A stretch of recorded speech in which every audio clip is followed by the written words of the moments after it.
जो इस भक्तिमय जीवन का वृक्ष है, पेड़ है, उसका फल है कृष्ण प्रेम, भगवान के प्रति प्रेम, और उसकी जो जड़ है वो है शरणागति।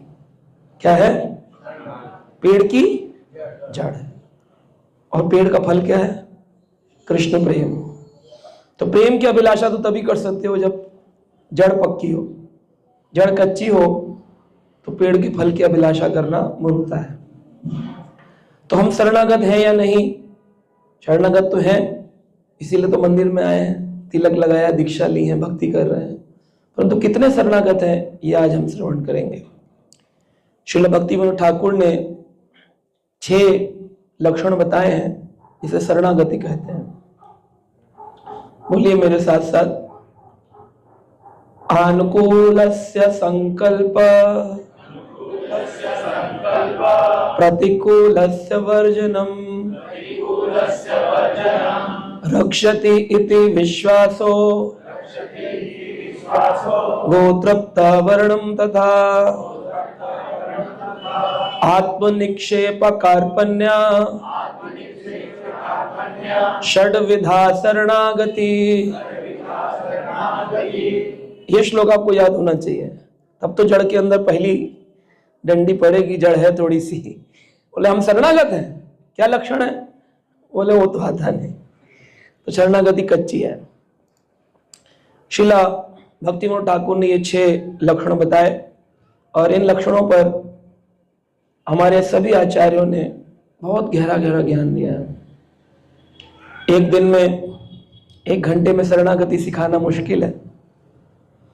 पूरा जीवन, कई युग, कई जन्म लगते हैं तब व्यक्ति शरणागति सीखता है। इसी शरणागति के ऊपर हमारे 2 महान आचार्य श्रील विष्णु चक्रवर्ती ठाकुर और श्रील जीव गोस्वामी, वह भी इस पर वर्णन किए। अंत में श्रील प्रभुपाद, अभय चरणानंद भक्तिवेदांत स्वामी प्रभुपाद, जिन्होंने इस्कॉन की स्थापना करी, उन्होंने भी शरणागति के ऊपर बहुत कुछ कहा है।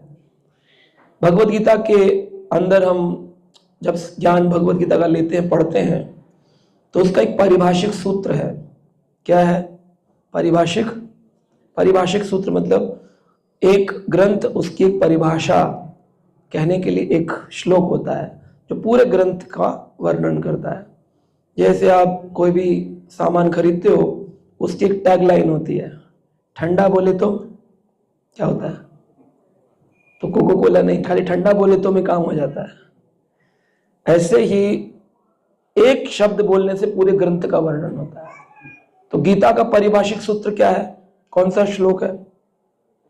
18वें अध्याय का 66 नंबर श्लोक, जो पूरी गीता को बताता है। क्या है उसके अंदर श्लोक? सर्वधर्मान् परित्याज्य मामेकं शरणं व्रज अहम त्वं सर्व पापेभ्यो मोक्षयिष्यामि मा शुचा। अब ये श्लोक में भगवान कह रहे हैं, डरो मत, मेरी शरण में आओ, मैं तुम्हें सभी पूर्व जन्मों के किए गए पापों से मुक्त कर दूंगा। साथ में डरो मत भी कह रहे हैं। फिर व्यक्ति डरता है, भगवान की शरण में जाएंगे तो अन्य शरण छूट जाएंगी, अन्य देवता छूट जाएंगे, कैसे होगा? अब मायावादी लोग भी इस श्लोक को पढ़ते हैं और वो कहते हैं, भगवान कृष्ण ने बोला है सर्वधर्मान परित्याजम मामेकम शरणम व्रज। व्रज शब्द का अर्थ क्या है? जाना। सब कुछ छोड़कर मेरी शरण में। भगवान क्या कह रहे हैं? मेरी शरण में जाओ। अरे भगवान को क्या कहना चाहिए? मेरी शरण में। तो ये व्रज क्यों कहा भगवान ने? क्या उत्तर दोगे आप? कोई आके मायावादी पकड़ ले आपको, जैसे प्रभु जी को पकड़ लेते हैं आके, फिर क्या उत्तर देंगे आप ऐसे? बोलिए, आप ही की गीता का है, रोज पढ़ रहे हो, बांट रहे हो, भगवत गीता डिस्ट्रीब्यूशन चल रहा है। पारिभाषिक सूत्र पे चर्चा कर रहा हूं, और किसी श्लोक पे नहीं कर रहा हूं। क्या कहा है? मेरी शरण में। अरे जाओ कह रहे, अरे आओ कहना चाहिए कि जाओ कहना चाहिए? तो फिर जाओ क्यों कह रहे भगवान? किसकी शरण में भेज रहे हैं? जाओ शब्द का इस्तेमाल क्यों किया? भगवान कह रहे हैं मेरी शरण में जाओ, इसलिए कह रहे हैं कि अगर आओ कहेंगे तो तुम मुझे अपना सखा मानते हो, सखा चेती, तो मेरे मित्र हो। मित्र मान के मेरी शरण में मत आओ, कैसे मानो?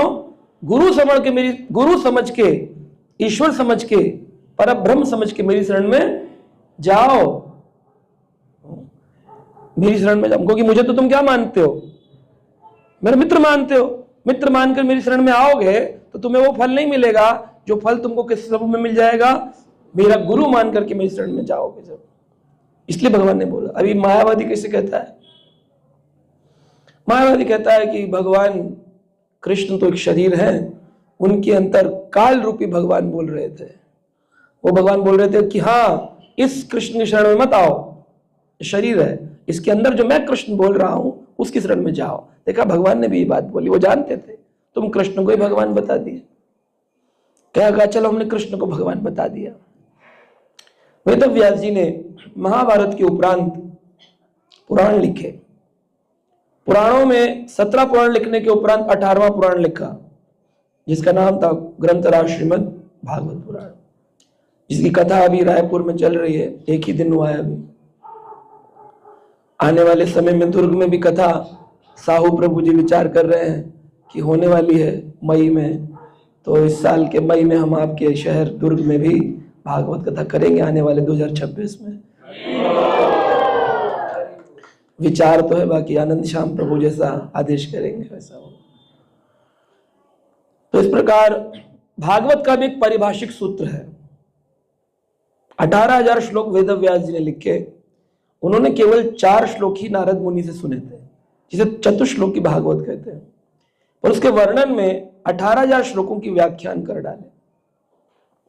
तो उसका भी एक पारिभाषिक सूत्र है। उसमें कहा गया, एते चांस कला पुंसा कृष्णस्तु भगवान स्वयं। अब भगवान स्वयं, इससे लोग समझ नहीं पाते भगवान स्वयं क्या है। कृष्णस्तु भगवान स्वयं, कृष्ण ही स्वयं भगवान है। अब स्वयं भगवान क्या है? अगर आप भगवान की सृष्टि रचना पढ़ें तो कृष्ण का गोलोक में निज नाम है। क्या नाम है कृष्ण का निज गोलोक में? कृष्ण को कृष्ण तो इसलिए कहते हैं सर्व आकर्षण करता ही थी कृष्ण, लेकिन गोलोक में कृष्ण को कृष्ण नहीं कहते। क्या कहते हैं? गोविंद। भगवान की जन्म कुंडली का नाम है गोविंद। इसलिए ब्रह्मा जी जान गए और ब्रह्मा जी कह रहे गोविंदम आदि पुरुषम तब। वो आदि पुरुष जो है उसका नाम क्या है? गोविंद है। वो गायों के हितैषी हैं। आप प्रतिदिन भोग लगाते हैं तो क्या बोलते हैं? नमो ब्राह्मण देवाय गौ ब्राह्मण हिताय च जगत हिताय कृष्णाय गोविंदाय। गायों के और ब्राह्मणों के हितैषी श्री कृष्ण। तो हमें समझ में आता है गायों के रक्षक होने के कारण उनका नाम पड़ा गोविंद। ये उनका गोकुल का नाम है, वृंदावन का नाम है। ऐसे ही सृष्टि रचना के प्रकरण में जब हम पढ़ते हैं, भगवान कृष्ण का मूल नाम है स्वयं भगवान। भगवान से जब सृष्टि प्रकाश होती है उसे कहते हैं प्रकाश। जब भगवान का फैलता है, भगवान अपना 16,108 रूपों में विस्तार करते हैं। भगवान 100 करोड़ गोपियों के साथ नृत्य करते हैं। 6 कोटि गोपिका पद्म पुराण में कहा गया। इतनी अनेक गोपियों के रूप में अपने को विस्तार करते हैं और सबको प्रिय लग रहे हैं। ये नहीं कि एक को मिले दूसरे को नहीं मिले, सबको बराबर मिल रहे हैं। ऐसा तो नहीं किसी को अंश में, किसी को ज्यादा अंश में, सबको बराबर कृष्ण मिल रहा है। तो वो भगवान का प्रभाव प्रकाश है। भगवान के प्रभाव का प्रकाश 16,108 रूपों में विस्तरित होता है, लेकिन सबको बराबर अंश मिलता है। लेकिन वही भगवान जब अपना विस्तार सृष्टि में करते हैं, स्वयं भगवान तदेक आत्म रूपम में अपना विस्तार करते हैं। और उसके उपरांत भगवान बलराम के रूप में प्रकट होते हैं, जिसको वैभव प्रकाश कहते हैं। वो जो बलराम जी हैं वो भी भगवान है। इसलिए वृंदावन में कृष्ण बलराम दोनों की मूर्ति है। गौरा निताई दोनों है, नित्यानंद बलराम है और कृष्ण स्वयं भगवान है। तो दोनों ही तो भगवान है, क्या भेद है? एक भगवान है और एक स्वयं भगवान है। तो आप किसकी पूजा करते हैं? भगवान की करते हैं कि स्वयं भगवान की? तो कभी भी कोई बोले अरे आप तो कृष्ण को ही भगवान मान बैठे, बोले ना, कृष्ण को कहा भगवान मान बैठे? हम लोग सबको भगवान मानते हैं। कैसे तो आपकी मूर्तियां तो कृष्ण की होती, बोले क्योंकि हम स्वयं भगवान की पूजा करते हैं, हम भगवान की नहीं करते। इसलिए प्रभुपाद जी ने नाम इस्तेमाल किया supreme personality of God. God नहीं बोला, क्या बोला? गॉड। गॉड तो शिव जी भी गॉड है, गणेश जी भी गॉड है, दुर्गा माई भी गॉड है। गॉडेस दुर्गा, गॉडेस लक्ष्मी, सब गॉड है, लेकिन कृष्ण गॉड नहीं है। कृष्ण कौन है? God head. कृष्ण गॉड नहीं है, गॉड हेड। तो कृष्ण को गॉड बोल देना, नीचा लाना है कृष्ण को। इसलिए कृष्ण स्वयं भगवान, भगवान नहीं है, स्वयं भगवान। हम स्वयं भगवान की पूजा करते हैं। का क्या प्रमाण है? भागवतम प्रथम स्कंद 3 अध्याय 28 नंबर श्लोक पढ़ लीजिए, भागवत में लिखा, हमने नहीं लिखा। गीता प्रेस के ले लीजिए, रामसुखदास जी के ले लीजिए, कहीं से भी उठाएंगे, कृष्णस्तु भगवान स्वयं। हम अपने घर में कृष्ण नहीं बना रहे हैं, इस्कॉन नहीं बना रहा है, सनातन धर्मियों का ही भागवत ग्रंथ है, और सारे सनातन धर्मी अपने भागवत में इसका प्रवचन दे रहे हैं, स्वयं भगवान। लेकिन उसका वर्णन करने का समझ नहीं है, स्वयं भगवान। तो उन स्वयं भगवान की शरण में जाना है, भगवान की शरण में नहीं जाना। तो उसके 6 लक्षण श्रील भक्ति विनोद ठाकुर वर्णन किए, और उसी के ऊपर विष्णुचर्य ठाकुर कई अनेक लक्षण बताए, और श्री अजीव गोस्वामी पाद ने इसका वर्णन किया। हम लोग कौन है? वैष्णव है कि शैव है? बोलते नहीं दुर्ग के लोग, हम लोग दुर्गा वाले तो नहीं है, दुर्ग के लोग, इसलिए बोल नहीं रहे। वैष्णव है कि कौन है? शैव है कि शाक्त है? पक्का पक्का पक्का देख लो, पक्का वैष्णव है? और आगे पीछे कुछ? हाँ भी निकल के आए 2-3। हम लोग वैष्णव नहीं है। जो कृष्ण की पूजा करते हैं उन्हें कार्ष्णव कहते हैं, कार्ष्णव। जो विष्णु की पूजा करते हैं उनको कहते हैं वैष्णव, और जो राधा रानी की पूजा करते हैं उनको कहते हैं गौड़िया वैष्णव। तो हम किसकी पूजा करते हैं? राधा रानी। तो फिर कृष्ण की क्यों करते हैं? क्योंकि राधा रानी कृष्ण को प्रेम करती है। जिस दिन राधा रानी कृष्ण को त्याग देंगी तो हम किधर चले जाएंगे? राधा रानी के विंग में चले जाएंगे। कभी कभी मान लीलाएं होती हैं जहां राधा रानी कृष्ण से रूठ करके अपने मानगढ़ में जाकर अपनी लीला करती हैं। उस काल में हम कृष्ण के साथ रहेंगे या राधा रानी के साथ रहेंगे? जो रहेंगे उन्हीं को गौड़िया वैष्णव कहते हैं, जिनकी अधिष्ठात्री देवी श्रीमती राधा रानी है। जिस दिन राधा रानी ने कृष्ण को त्याग दिया, जाओ कृष्ण अब तुम्हें हम त्यागते हैं, तो गौड़िया वैष्णव कृष्ण मूर्ति नहीं रखेंगे अपने मंदिर, सिर्फ राधा रानी रखेंगे। लेकिन राधा रानी कहती नहीं नहीं, मेरे प्राणधन कौन है? कृष्ण। निरंतरम वशीकृतम श्री नंद नंदने, जिन्होंने निरंतर वशीकृत करके रखा है नंद नंदन को, ऐसी अद्भुत श्रीमती राधा रानी। अनंत गुण श्री राधिका 25 प्रधान, 25 प्रधान गुण है, उनमें से एक गुण है आश्रय केशव। कृष्ण को भी अपना आश्रय प्रदान करते। आओ हमारे आश्रय क्लास में आओ। कृष्ण दुनिया को शरणागति देते हैं, लेकिन कृष्ण स्वयं शरणागति लेते हैं किसकी? सोचिए, आप वैभवशाली गौड़ीय वैष्णव संप्रदाय में आ गए हैं, आप साधारण वैष्णव नहीं है। इसलिए कोई कहे आप वैष्णव है, आप कैसी बातें कर, बोले वैष्णव है ही नहीं, हम गौड़ीय वैष्णव, हम गौड़ीय वैष्णव, हमारी दृष्टि राधा रानी है। और ये वाक्य मेरा नहीं है, भक्ति सिद्धांत सूर्य ठाकुर श्रील प्रभुपाद का वाक्य।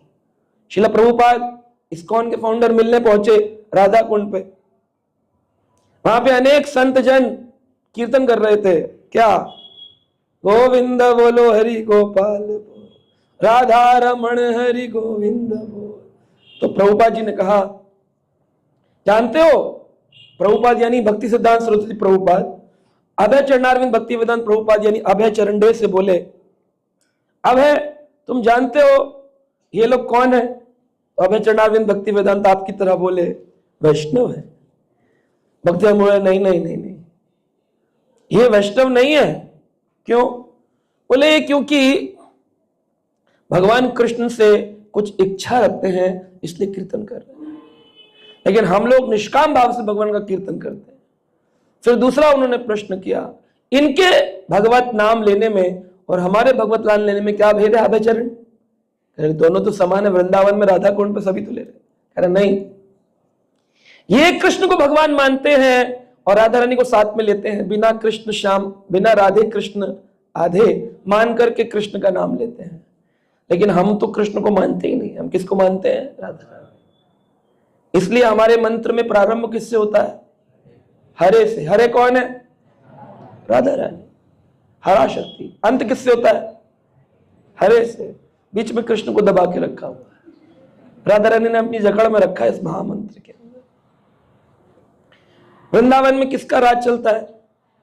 राधा रानी। इसलिए वृंदावन वासी राधे राधे बोलते हैं। लेकिन दुर्ग वासियों को राधे राधे नहीं बोलना, क्या बोलना है? हरे कृष्णा हरे कृष्णा कृष्णा कृष्णा हरे हरे, हरे राम राम राम हरे हरे। तो श्रील विष्णु ठाकुर कहते हैं एक गौड़ीय वैष्णव को कुछ सिद्धांत अपने जीवन में मानने चाहिए। मैं सूक्ष्म रूप में बताऊंगा, समय कम है। पहला सिद्धांत है, कृष्ण भक्ति ही परम साध्य है। जीवन का लक्ष्य है कृष्ण भक्ति, और कोई साध्य नहीं है। साध्य यानी लक्ष्य। तीन चीजें होती है, साधन, साध्य, साधना। साध्य यानी लक्ष्य, साधक यानी आप, और साध्य यानी रास्ता। तो साधक को रास्ते से होते हुए लक्ष्य तक पहुंचना है। तो हमारा लक्ष्य क्या है? रोज सुबह मंगल आरती में बोलते हैं, क्या बोलते हैं? आते मंगल आरती? कितने लोग आते हैं मंगल आरती सुबह? और बस एक दो ही आ रहे हैं, बाकी लोग कम्बल आरती कर रहे हैं। तो क्या बोलते हैं सुबह मंगल आरती में? कभी अटेंड करी? जीवन में एक बार भी अटेंड की किसी? क्या बोलते हैं सुबह मंगल आरती में?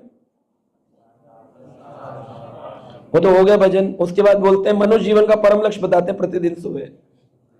क्या है? सारे बोलो जोर से। सारे नहीं बोलते। कृष्ण प्रेम बोलो मेरे साथ, जोर से बोलो, और जोर से। मनुष्य जीवन का परम लक्ष्य है, भूलना नहीं है। बोलो हाँ, क्या? जोर से बोलो। मिल गया तो ढीले कैसे हो गए? जब तक लक्ष्य नहीं मिला तब तक लगातार निरंतर भगवान की ओर अग्रसर होना है। कर्म भक्ति, ज्ञान भक्ति, साधना भक्ति, जितनी भी भक्ति के रास्ते हैं, सबका उद्देश्य है कृष्ण प्रेम। बहुत बड़ा मंदिर बनाया। भारत में ऐसे कई उद्योगपति हैं जिन्होंने मंदिर बना दिए, लेकिन मंदिर में टूरिस्ट आते हैं, फोटो खींचते हैं, बिल्डिंग देखते हैं, वाह बहुत सुंदर है ना, मार्बल है, सिल्क लगा है, ओ चोटी कितनी ऊंची, झंडा देखो, झंडा, लाइटिंग देखो, लाइटिंग। क्या ये सब चीजें मुक्त कर सकती हैं? तो इस्कॉन भी इतना बड़ा बनाया और उसमें भी व्यक्ति यही ढूंढे, क्या फायदा होगा? आज वृंदावन लोग जाते हैं, अलग अलग मंदिरों के दर्शन करते हैं, उनसे हम पूछते हैं वृंदावन में क्या करे? हाँ, क्या देखा? अरे प्रभु जी वहां गए थे, ऐसी लाइटिंग, ऐसा झरना, सब पहाड़। ये वृंदावन है क्या? वृंदावन चेतना का विषय है। आध्यात्मिक भक्ति प्रेम, कृष्ण प्रेम की प्राप्ति के लिए वृंदावन जाना चाहिए। तो गौड़ीय वैष्णव का परम सिद्धांत क्या है? कृष्ण प्रेम। बिना भक्ति के जो भी ज्ञान है वो शुष्क है और कभी कृष्ण संबंध बना नहीं पाएगा। बिना भक्ति के, बिना प्रेम के जितना भी ज्ञान है वो शुष्क है, वो एक कर्म बंधन है, वहां मुक्ति नहीं है जब तक कृष्ण से प्रेम नहीं होगा। भगवान के लिए आप लोग मंगल आरती नहीं आ रहे, गीता नहीं पढ़ रहे हैं, तो ये आपका जीवन व्यर्थ है। मनुष्य जन्म पाके भी अगर आपने ये नहीं किया। सुबह सुबह जब उठा जाता है उसको ब्रह्म मुहूर्त कहते हैं। जैसे शादी का एक मुहूर्त होता है, गृह प्रवेश का मुहूर्त होता है, निकलवाते हैं कि नहीं? जाते होंगे पंडित जी के पास, जाते हैं कि नहीं? अरे बोलते नहीं हो, जोर से बोलो। हाँ हाँ, जाते हैं, मुहूर्त निकलवाते। क्यों निकलवाते हो मुहूर्त? क्यों निकलवाते हो? हाँ जी प्रभु जी, शादी का मुहूर्त क्यों निकलवाते हैं? कार्य शुभ हो, अच्छा कार्य। तो ऐसा एक मुहूर्त ढूंढना पड़ेगा जिसमें भगवान की प्राप्ति हो। तो कौन सा मुहूर्त है? तो ब्रह्म मुहूर्त में किसकी प्राप्ति होती है? ब्रह्म की प्राप्ति होती है, इसलिए उसका नाम ब्रह्म मुहूर्त है। जिसमें ब्रह्म मिल जाए, परम ब्रह्म कृष्ण मिल जाए, उसी मुहूर्त को ब्रह्म मुहूर्त कहते हैं। पूरे दिन के अंदर 30 मुहूर्त आते हैं। 24 घंटे में कितने मुहूर्त? तो एक मुहूर्त कितने मिनट का होगा? अगर 30 मुहूर्त है 24 घंटे में, तो एक मुहूर्त कितना बड़ा हुआ? 48 मिनट का। तो 48 मिनट सूर्योदय से पहले जो 1.5 घंटा है तब से शुरू होता है, और 48 मिनट तक वो मुहूर्त चलता है। उस मुहूर्त को अगर सो के गुजार दिया तो अगली योनि पशु योनि होगी। हरि बोल, हम सब पशु बनेंगे। हरि बोल, तालियां। बकरी, हाथी, घोड़ा चूज कर लीजिए आप लोग। लिखा है कारणम गुण संगो अस्यो सद असद योनि जन्मसु। जैसे संग करेंगे वैसा ही ढंग चढ़ेगा, रंग चढ़ेगा। मांस मदिरा का सेवन करने वाले अगले जन्म में शेर बनेंगे। भगवान कहेंगे चाकू का इस्तेमाल क्यों करना पड़ रहा है, तुझे दांत ही दे देता हूं, कच्चा खाओ, पकाने की टेंशन नहीं देता। एनर्जी सेविंग करते भगवान भी ना, कह रहे गैस लगेगी, इससे अच्छा तू दांत डायरेक्ट खा ले। शेर बनेगा, जंगली जानवर बनेगा। जिन्हें सोने की बहुत आदत है वो सोते रहते हैं हर टाइम, ऐसे लोग अगले जन्म में भालू बनेंगे। भगवान कर सोते रहो। अभी हम ऑस्ट्रेलिया गए थे भागवत कथा करने, वहां एक जानवर देखा, उसका नाम है क्वाला। वो यूकेलिप्टस खाता है। यूकेलिप्टस के अंदर ऐसा जहर है कि अगर किसी ने खा लिया तो मूर्छित हो जाएगा, और उसका भोजन ही केवल यूकेलिप्टस की पत्तियां हैं। दिन में 22 घंटे सोता है, तो उसके ऊपर टिकट लगता है, जब उठेगा देखेंगे। और डॉलर लगाकर के, ऑस्ट्रेलियन डॉलर लगाकर उसका दर्शन करने जाते हैं। वेजिटेरियन है, बहुत सुंदर है, हानिकारक नहीं है, तो बहुत सुंदर लगता है। लोग गोदी में लेके फोटो खिंचाते हैं उसकी, हमने भी खिंचाई है। लेकिन उसे कान में धीरे से मैंने बोल दिया, क्या हरे कृष्णा कृष्णा कृष्णा हरे हरे, हरे राम राम। तो हमारे YouTube चैनल पर आप जाएंगे तो आपको एक व्लॉग मिलेगा, ऑस्ट्रेलिया व्लॉग। उसमें आप उस कोला की पूरी हिस्ट्री सुनेंगे, मैंने पूरा कवर किया है। जब वो खाता है उसी से तो उसको नींद आ रही है। तो मैंने उनसे पूछा, ऑस्ट्रेलियन जो फॉरेस्ट ऑफिसर थे, मैंने कहा कि आप इनको कुछ और क्यों नहीं खिलाते जिससे जागे? कह रहे नहीं, और कुछ खाता ही नहीं है, सूंघ कर छोड़ देगा। नशे की इतनी आदत है, नशेड़ी नंबर 1 है कौला, वही खाता है और सोता है। मैंने कहा और कुछ खिलाएंगे? तो बोले अगर जबरदस्ती खिला दिया तो ही विल डाई, ये मर जाएगा, इसे खिला नहीं सकते, उसका भोजन ही वही है। यानी देखिए भोजन का कितना बड़ा इफेक्ट है हमारी क्रिया में, कि अगर हम जो खाते हैं आहार, उसी से हमारा व्यवहार है। जैसा खाएं अन्न वैसा बने मन, जैसा बने मन वैसा बने तन, तन शरीर वैसे ही बनेगा। तो इसलिए आहार की बहुत ज्यादा मुख्यता है। इसलिए जब भी खाएंगे कृष्ण प्रसाद ही खाएंगे, बाहर का नहीं खाएंगे, लहसुन प्याज नहीं खाएंगे, मांस मदिरा नहीं पिएंगे खाएंगे। तो आप देखेंगे आपका चेहरा चमकेगा। हमसे कई बार लोग पूछते हैं आपका चेहरा क्यों चमक रहा है? मैंने कहा कि भगवान का नाम लेते हैं। अच्छा, क्रीम नहीं लगाते कोई? लगाते हैं कोल्ड क्रीम, लेकिन वो 10 रुपए की आती है, उससे ज्यादा नहीं लगाते, है ना। तो कभी पार्लर नहीं जाना पड़ता, कोई शैम्पू नहीं यूज करना पड़ता, बाल ही नहीं है, तो लाइफ कितनी अच्छी है। शैम्पू का खर्चा नहीं, कंघे का खर्चा नहीं, कोई खर्चा नहीं, इजी लाइफ। तो साधारण जीवन है। व्यक्ति ने बोला आपने मुंडन क्यों कर दिया, बाल क्यों नहीं रखे? मैंने कहा क्योंकि हमारी कोई मांग नहीं है, डिमांड्स एक ये वाली मांग है, ये वाली मांग, डिमांड्स। जिनकी मांग नहीं है वो फिर निकाल देते हैं, मुंडन कर लेते हैं, मुंडित होते हैं। तो व्यक्ति को जीवन में आहार बड़ा शुद्ध होना चाहिए। तीसरा पॉइंट है, विष्णु ठाकुर कहते हैं कृष्ण भक्ति एक गौड़ीय वैष्णव का प्राण है। भगवान की लीलाओं का श्रवण करना ये सबसे मूल अंग है। तो पहला अंग क्या बताया हमने? कृष्ण प्रेम हमारे जीवन का लक्ष्य है। दूसरा क्या बताया? आहार, जीवन का व्यवहार। तीसरा श्रवण, जैसा सुनेंगे वैसा ही बोलेंगे। कान में गंदा गंदा सुनेंगे तो गंदा गंदा बोलेंगे। दिल्ली में रोड पर गाड़ी चलाओ तो पीछे से गंदा गंदा बोलने वाले बहुत लोग आते हैं। एक व्यक्ति हॉर्न बजा के कुछ कुछ बोल रहा था, वो मैं नहीं बोल सकता हूँ, वो बोल रहा था, खूब बहुत देर तक बोलता रहा। फिर हमने गाड़ी लगाई उसके आगे, वो घबरा गया, लगता है शराब देगा कोई पुजारी। मैंने कहा बाहर निकलो, माफ कर दीजिए मैंने कुछ कुछ बोल दिया। मैं कहा नहीं वो तो कोई बात नहीं, मैं पूछना चाहता था क्या आपने आज मंजन नहीं किया है? कह रहे नहीं किया है। मैंने कहा फिर इतनी दुर्गंध कैसे निकल रही है आपके मुंह से?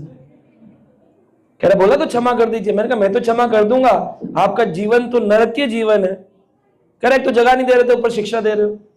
मैंने कहा कि अब मैं आपको जगह भी दे रहा हूं और आपको शिक्षा भी दे रहा हूं कि जीवन में अपने गंदे शब्द मत निकालो। बोले क्या करे जी, छोड़ना चाहते छूटता नहीं है, क्योंकि जो सुना है वही नहीं। जर्मनी में जाओ, बच्चा जर्मन बोलता है।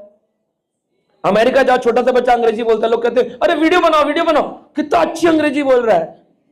इंडियन आदमी तो पागल हो जाता है, अच्छी अंग्रेजी वो बोल थोड़ी रहा है, जो उसने सुना है वही बोल रहा है। श्रील प्रभुपाद जी कहते थे एक व्यक्ति का कैसे चरित्र पता चलता है, जैसे वो अपना बहुत बढ़िया तिलक लगा ले, बाबा जी बैठे हैं, महाराज जी महाराज जी महाराज जी महाराज जी प्रवचन देंगे, नावे टाइम उड़ाना पड़ेगा, पता चल गया कैसे महाराज जी है कि नहीं।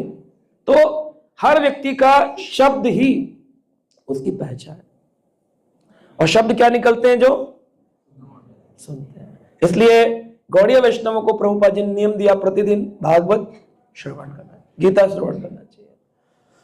फिर आगे वो कहते हैं कि शास्त्रार्थ से अधिक हृदय परिवर्तन की आवश्यकता है। शास्त्रार्थ यानी कोई व्यक्ति अगर आपसे बहस करे तो अपने समय को उस पर व्यर्थ।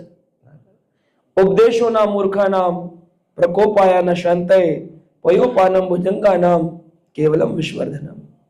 अगर आप सांप को दूध पिलाएंगे तो क्या होगा? जहर बढ़ेगा। भारत में जितने सांप मरते हैं हर वर्ष, वो दूध पीने से मरते हैं। आप लोगों ने पिलाया कभी सांप को दूध? तो आप उसके मर्डर के हकदार हैं। कभी भी सांप को दूध पिलाएंगे वो दूध पीते ही मर जाएगा, क्योंकि सांप को दूध पिलाने से उसका जहर बढ़ता है। बोलते हैं ना, जैसे किसी के पेट में गैस हो रही हो, कह रहे मसाले का खाना मत खाओ, लेकिन अगर ज्यादा मसाले का खाना खिलाएंगे तो क्या होगा? और बढ़ेगा, और बढ़ने से क्या होगा? हार्ट अटैक हो जाएगा, मर जाएगा। ऐसे ही उसके शरीर में पहले ही जहर है सांप के, उसके जब दूध पिलाते, पयो यानी दूध, पानम यानी पीना, पयो पानम भुजंगा यानी सांप, भुजंगा नाम केवलम विश्ववर्धनम, विश्व का वर्धन होता है। ऐसे मूर्ख को, जो नास्तिक है, उसे कृष्ण प्रेम की शिक्षा देंगे, मुझे दिखाता है पाखंडी इस्कॉन वाले, गुस्सा करेगा। पयोपानम भुजंगा नाम केवलम विश्ववर्धनम उपदेशो ना मूर्ख नाम प्रकोपाया ना शांतये, संत नहीं बनेगा, क्रोध करे। इसलिए ऐसा व्यक्ति जो तर्क करे, शास्त्रार्थ करने की चर्चा करे, जिसके अंदर विनम्रता नहीं है। अभी मैं एक वीडियो देख रहा था, दो आचार्य थे, हनुमान जी की जन्मस्थली कहां है इस पर चर्चा के लिए एक बहुत बड़ी सभा आयोजित करी गई। आप भी देख सकते हैं, यूट्यूब में है। इधर भी डंडे वाले सन्यासी, इधर भी डंडे वाले सन्यासी। तो वो कहते हैं इधर है, दक्षिण भारत के कर्नाटक क्षेत्र में पहाड़ी के ऊपर। वो कहते नहीं इधर है। और दोनों में इतना क्रोध बढ़ गया, कहते हम बोल रहे हैं, कह रहे हम वहां के पुजारी हैं, कह रहे हम बता रहे हैं आपको शास्त्र, हम बता रहे हैं। माइक लेकर के दे दनादन दोनों ने एक दूसरे, क्या किसी को ज्ञान दे सकते हैं? हनुमान जी की लीला स्थली पता भी चल गई तो क्या ये राम के धाम जाएंगे? कब कहा राम ने मारपीट करो? टीवी में आ रहा है, ये महाराज जी ने इन महाराज जी के खिलाफ ये बोल दिया। आप क्या सोचते हैं? आप भी सोच रहे क्या बोलूं? जब एक महाराज दूसरे महाराज को बोल रहा है, दूसरा महाराज तीसरे महाराज को बोल रहा है, ऐसा व्यक्ति जो कंट्रोवर्सी में है, वो तो किसी को शिक्षा देने योग्य नहीं है ही नहीं योग्य। क्योंकि अगर विनम्रता होती तो उसको ये चाणक्य पंडित का श्लोक पता होता कि संसार में अंतरूणी अंतरंगा भक्ति है, लड़ाई झगड़े के लिए नहीं बनी भक्ति। जबरदस्ती कृष्ण भगवान ने बता सकते हो किसी को? प्रभुपाद जी ने पूरे विश्व को बदला प्रेम से, झगड़े से नहीं। मारपीट करी, कोई वीडियो आया, प्रभुपाद जी ने माइक खींच के मारा किसी को, पादरी को, नहीं समझ रहा चर्च वाला तेरी। तो विनम्रता आपके हृदय में होनी चाहिए। तो शास्त्रार्थ से अधिक है हृदय का परिवर्तन। आपके हृदय में अगर कृष्ण प्रेम प्रकट हो गया, सारी दुनिया आपको देख के अपने आप ही भक्त बन जाए, आपके लक्षणों को देख, आपकी विनम्रता को देखकर। एक माता जी मिली, प्रभुपाद जी की शिष्य थी। बोले स्वामी प्रभुपाद अमेरिका आए, खबर फैल गई प्रभुपाद जा रहे, सब पुष्प आदि लेकर, गार्लैंड लेकर तैयार थे मिलने के लिए। स्वामी जी आ रहे, स्वामी जी आ रहे, स्वामी। पूरे एयरपोर्ट पे चर्चा थी। माता जी बोली इतने सारे सीनियर डिवोटी आ गए थे, मैं तो मिल ही नहीं पाई। तो जब वो चले गए दूर, तो मैंने आवाज लगाई, स्वामी जी। अब सारे शिष्य तो जब पहले आगे थे, और फिर वो प्रभुपाद जी से भी आगे निकल गए, गाड़ी वाड़ी अरेंज करनी है, सामान लेना रखना है। प्रभुपाद जी पीछे धीरे धीरे जा रहे थे। तब वो अकेले देख के प्रभुपाद जी को चिल्लाए, स्वामी जी। प्रभुपाद जी ने मुड़कर देखा, कहा हरे कृष्णा। बोली वो जो उनका मुस्कान थी, उसके बाद में उनसे कभी नहीं मिली। और मैंने इस्कॉन को 42 साल दे दिए, 42 ईयर दिए इस्कॉन को, केवल उनकी उस मुस्कान पर। प्रभुपाद जी कौन सा प्रचार किया, कौन सा लेक्चर दिया? लोग बोलते लेक्चर दो, ज्ञान दो, श्लोक याद करो, श्लोक मारो। संस्काराचार्य कहते हैं अंत काल में दुकृत करण नहीं है, ये व्याकरण काम नहीं आएगी। अंत काल में केवल वो याद आएगा जो आपने किया पूरा जीवन। प्रेम बांटोगे, प्रेम मिलेगा। कड़वे वचन बोलोगे, कड़वे वचन मिलेंगे। निंदा चुगली करोगे, निंदा चुगली होगी। प्रेम करोगे, प्रेम मिलेगा। जो आप बांटते हो वही लौट कर आता है। इसलिए मेरा एरिया तेरा एरिया, मेरा डिवोटी तेरा डिवोटी, ये पशुओं में होता है। एक एरिया का पशु दूसरे एरिया के पशु में चला जाए तो क्या करते हैं? ये पशु वृत्ति है। भक्त की वृत्ति तो यह है, हम आए दूसरे एरिया से, तो अनंत श्याम प्रभु ने स्वागत किया, प्रेम किया, ये भक्त प्रवृत्ति है। तो हमें इन भक्तों से सीखना चाहिए, इनके आचरण से सीखना चाहिए। कितना सुंदर स्वभाव एक भक्त ने पाया है।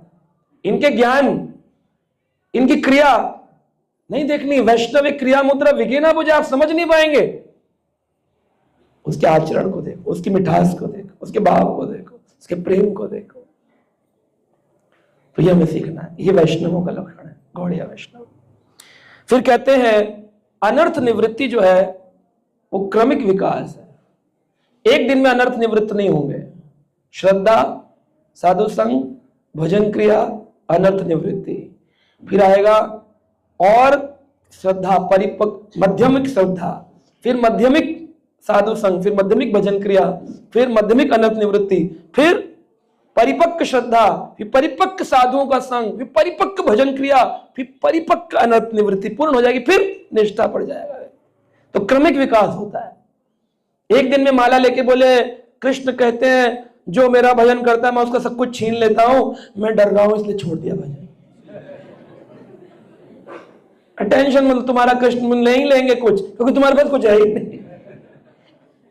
कृष्ण नहीं लेंगे। आईएएस का एग्जाम भी उसी को दिया जाता है जो कैंडिडेट बनता है। पहले ऑब्जेक्टिव पेपर होता है, फिर सब्जेक्टिव पेपर होता है। तो ऑब्जेक्टिव में किसको निकाल देते हैं? जो उसके योग्य नहीं होते हैं। और सब्जेक्टिव में उसको निकाल देते हैं जो क्वालिफाई राउंड के बाद आगे इंटरव्यू में वही पहुंचता है जो क्वालिफाइड होता है। तो भगवान के भी एग्जाम है, छोटे छोटे एग्जाम देंगे जीवन में, परीक्षाएं आएंगी। कभी कोई आपको गुस्सा करके बोलेगा, कभी आपको कोई प्रताड़ना देगा, कभी कोई आपको सेवा से हटा देगा, कभी कोई आपके एरिया में कहेगा तू बड़ा प्रचारक बन रहा है, कोई कहेगा आपको तू बड़ा अच्छा कीर्तन करने लगा है, नाटक करता है। ऐसे बहुत सारे लोग कुछ कुछ बोलेंगे, लेकिन आप लक्षण में, व्यवहार में बदल गए। कृष्ण यही तो परीक्षा थी। तो ब्रह्मा जी कह रहे तत्ते अनुकंपाम सुमिक्षमाणाम, अगर कोई व्यक्ति अपने जीवन में दूसरों के द्वारा की गई क्रियाओं को सहन करके अगर अपना जीवन काट देता है तो अपने आप ही वो मेरे धाम का उत्तराधिकारी बन जाता है। सहन करना। किसी के पास तन की शक्ति है, तन की शक्ति, मन की शक्ति, बॉर्नवीटा। किसी के पास तन की शक्ति है, किसी के पास मन की शक्ति है, लेकिन सबसे बड़ी शक्ति कौन सी है? सहन शक्ति, सहने की शक्ति। जिसके पास ये शक्ति है वो व्यक्ति कृष्ण को बड़ा पसंद है। इलास्टिसिटी होती है ना, इलास्टिक रबर की, तो रबर की जो कंपनियां होती हैं वो जब टेस्टिंग लैब में भेजती हैं तो इलास्टिक खींची, कड़क, टूट गई, बेकार है। फिर जो टूट गई, अरे बेकार, और हाँ ये अच्छी है, तो उसको बोलते हैं इलास्टिसिटी पे ब्रांड लगता है, स्टैंप लगती है, बोले ये सबसे बेस्ट कंपनी इलास्टिक। तो ये जो खिंचा ना, ये भक्त होना चाहिए। अगर खिंचा टूट गया तो भक्त थोड़ी था वो, उसको स्वीकार नहीं करते कृष्ण। खींचेंगे खींचेंगे खींचेंगे खींचेंगे, जब ऐसा हो गया ना, खिंच गया, बोला हाँ अब स्टैंप लगी, चलो गोलोक धाम। एक बार मंदिर के अंदर भी मार्बल की मूर्ति है और मंदिर के अंदर जमीन पे भी मार्बल लगा है कि नहीं? दोनों जगह मार्बल लगता है कि नहीं? फ्लोर में भी और मूर्ति में भी। तो एक दिन इस मार्बल ने उस मार्बल से पूछा, भाई हम दोनों तो सा उधर है, एक ही पेट से आते हैं, मार्बल की खान से, तुम भी मार्बल हम भी मार्बल, तुम में हमें इतना भेद क्यों हो गया? तुम्हें लोग पूज रहे हैं और हम पे लोग पैर रख रहे हैं और जोर जोर से चिल्ला रहे, हरि बोल दबा रहे हो, ऐसा भेद क्यों हो गया? हमको भोग नहीं लगाते, हमको आरती नहीं उतारते, तुम्हारे आगे अगरबत्ती कर रहे, हम पे नाच रहे, कूद रहे, तोड़ रहे। तो उस मूर्ति रूपी मार्बल ने कहा, तुम में और हम में एक भेद है। क्या भेद है? कि जब उस मार्बल की खान से निकालकर मूर्तिकार ने मूर्ति बनाने के लिए प्रयास किया, जैसी पहली छेनी पड़ी, टक, 2 टुकड़े में टूट गए। फिर दूसरा ट्राई किया, टक, तो वो जो टूट जाते हैं मार्बल कहां काम आते हैं? लेकिन जो टक टक टक टक टक टक टक सहता रहता, वो एक समय पर क्या बन जाती है? मूर्ति। और फिर उसके अंदर भगवान प्रवेश करते हैं और वो बन जाता है आर्चा विग्रह। तो वहां तक जाने के लिए क्या करना है जीवन में? यही शरणागति है, शरणागति है। तो बताते हैं कि गौड़ीय वैष्णवों को व्रजवासियों के भाव को अंगीकार करना है अपने जीवन में। इसी भक्ति को राग भक्ति कहा गया। व्रजवासियों का भाव कैसा है? व्रजवासियों को कृष्ण के ऊपर पूर्ण विश्वास है। आग लग गई पूरे वृंदावन में, कृष्ण ने कहा, ग्वालों चिंता मत करो, मैं हूं, आंख बंद करके लेट जाओ। उन्होंने अपना दिमाग नहीं चलाया। अगर हम आंख बंद करके लेट गए, कृष्ण तुम तो छलिया, तुम निकल लिए, हम तो जल के भस्म हो जाएंगे। उन्होंने नहीं प्रश्न किया, आंख बंद करके तुरंत लेट गए। और जब कृष्ण ने देखते देखते ही उतनी बड़ी दावानल जो लगी थी, जंगल की आग, उसका पान कर लिया, अपने मुख के अंदर ले गए। वो जो अग्नि थी वो आनंदित हो गई कि आज मैं श्री कृष्ण के मुख में प्रवेश कर रही हूं। लेकिन श्री कृष्ण के मुख में अग्नि गई तो कृष्ण का मुख तो जल गया होगा। बोले नहीं, वो अग्नि, विष्णु जी ठाकुर कहते हैं, तुरंत ही हनी, शहद जो होता है, रस रूप में परिवर्तित होकर कृष्ण के मुख के अंदर एक बिंदु रूप में गिरी, टक करके। कृष्ण ऐसे कर लिया, उनको जलाया नहीं उनका मुख। और वो जो अग्निदेव है, उसके कई करोड़ों जन्मों की तपस्या पूर्ण हो गई कि आज मुझे कृष्ण के मुख में जाने का मौका मिला। और तुरंत ही जब अग्नि बुझ गई तो कृष्ण बोले, उठो उठो ग्वालों, उठो उठो। उठे तो देखा कि कोई ना गाय जली, ना कुछ जला, ना घास जली, सब वैसे का वैसे यथारूप हो गया। तो बोले, कैसा लगा तुम सबको ग्वालों? अरे कान्हा, कैसा लगेगा, तेरे संग में तो आनंदित होता है। लग रहा है कोई गहरी नींद लेकर उठे हैं, आराम से उठकर खड़े हो गए। यहां कृष्ण विग्रह है। अब कृष्ण कहें आपसे, लाइट में आग लग जाए, रुक जाओ, रुकेंगे? क्या करेंगे? भाग जाएंगे, क्योंकि हमारा विश्वास नहीं कि भगवान रक्षक है। यही शरणागति है। तो व्रजवासियों के भाव, श्री रघुनाथ दास गोस्वामी भी लिखते हैं कि गोष्ठे, अपने गोष्ठ में, गायों के गोष्ठ में जाके गुरु के ऊपर और व्रजवासी जन, इनके ऊपर जब इनके जीवन का अनुकरण करते हैं तो हम कृष्ण के और समीप जाते हैं, नजदीक चले जाते हैं। तो भगवान कृष्ण को पूर्ण रूप से विश्वास करना कि भगवान कृष्ण ही मेरा जीवन पालन करेंगे। गौड़ीय वैष्णवों को नाम अपराध से सावधान रहना चाहिए। नाम जपें, लेकिन नाम जप के साथ साथ नाम जप से सावधान। नाम में दुर्घटना होती है, जब सावधानी हटी तो दुर्घटना हटे। नाम जप में प्रतिदिन बोलते हैं, जो भगवत नाम में प्रचार करते हैं जिन्होंने जीवन समर्पित किया है, उनकी निंदा करना सबसे पहला है कि नहीं है कि नहीं? फिर भी क्या करते हैं? वही करते हैं जो प्रचार करते हैं, उन्हीं की निंदा करते हैं। बोलते हैं रोज में, जो व्यक्ति अपने को वैष्णव समझता हो उसे ऊपर के 11 प्रकार के अपराधों से सदा बच के रहना चाहिए, ताकि कृष्ण जीवन में हमें परम लक्ष्य प्राप्त हो, जो कि मनुष्य जीवन का परम लक्ष्य क्या? कृष्ण प्रेम। और पहला क्या है अपराध? जिस व्यक्ति ने अपने जीवन को भगवान कृष्ण के प्रचार के लिए समर्पित किया हो, उसकी निंदा करना।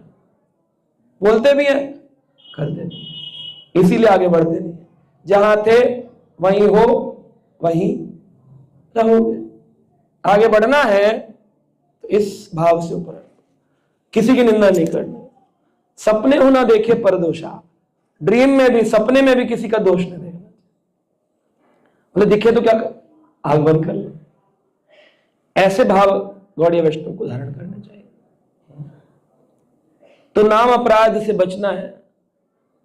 दूसरा नाम अपराध है ब्रह्मा विष्णु शिव आदि को भगवान के समान, ब्रह्मा शिव आदि को भगवान विष्णु के समान या उनसे स्वतंत्र समझना।